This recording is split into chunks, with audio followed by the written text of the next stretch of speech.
Vizianagaram 2027 September నాటికి జిల్లాలో 100% అక్షరాస్యతను సాధించేందుకు కృషి చేయాలని జిల్లా ఇన్ఛార్జ్ కలెక్టర్ ఎస్ సేదు మాధవన్ పిలుపునిచ్చారు. కేంద్ర ప్రభుత్వం ప్రారంభించిన ఉల్లాస్ కార్యక్రమంలో భాగంగా 2027 సెప్టెంబర్ నాటికి అక్షరాంధ్ర కార్యక్రమం ద్వారా రాష్ట్రంలో సంపూర్ణ అక్షరాస్యత సాధించాలని మన ప్రభుత్వం లక్ష్యంగా పెట్టుకుందని, జిల్లాలో దానిని సాధించేందుకు అన్ని శాఖలు సమన్వయంతో పనిచేయాలని కోరారు.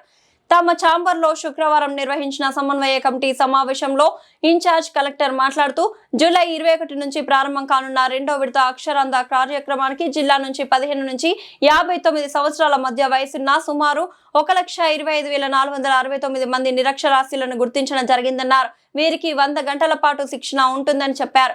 దీనిలో 15 గంటలు ఆడియో వీడియో పాఠాలు, 40 గంటలు తరగతి గదిలో శిక్షణ, 45 గంటల పాటు అభ్యాసన ఉంటాయని వివరించారు. డిఫరెంట్ క్లాసెస్ ఉంటాయి. ఇవన్నీ కూడా మనం డిఫరెంట్ లైన్ డిపార్ట్మెంట్స్ హెల్ప్తో ఇది కండక్ట్ చేయాల్సిందిగా పైన నుంచి ఆదేశాలు కూడా జరిగింది. దాని మీద ఈ కోఆర్డినేషన్ మీటింగ్ కూడా కండక్ట్ చేస్తున్నాం. ఈ అక్షరాంధ్ర మీద 2026-27లో బోత్ రూరల్ అండ్ అర్బన్ ఏరియాస్లో కండక్ట్ చేయబోతున్నాం. అందుకే PD MEPMA and also DRDO అని కూడా పిలవడం జరిగింది. ఇందులో ఆల్మోస్ట్ 1,25,000 మంది మన దగ్గర లెర్నర్స్ ఉన్నారు. ఇందులో స్పెషల్గా ఫోకస్ చేస్తే విమెన్ తర్వాత వర్కర్స్, వల్నరబుల్ గ్రూప్స్ కూడా ఉంటారు. ఏజ్ 15 నుంచి 59 వరకు మాకు ఏజ్ బ్రాకెట్ ఉంటుంది కాబట్టి అందులో ఉన్న వీళ్ళని మేము సెలెక్ట్ చేయడం జరుగుతుంది.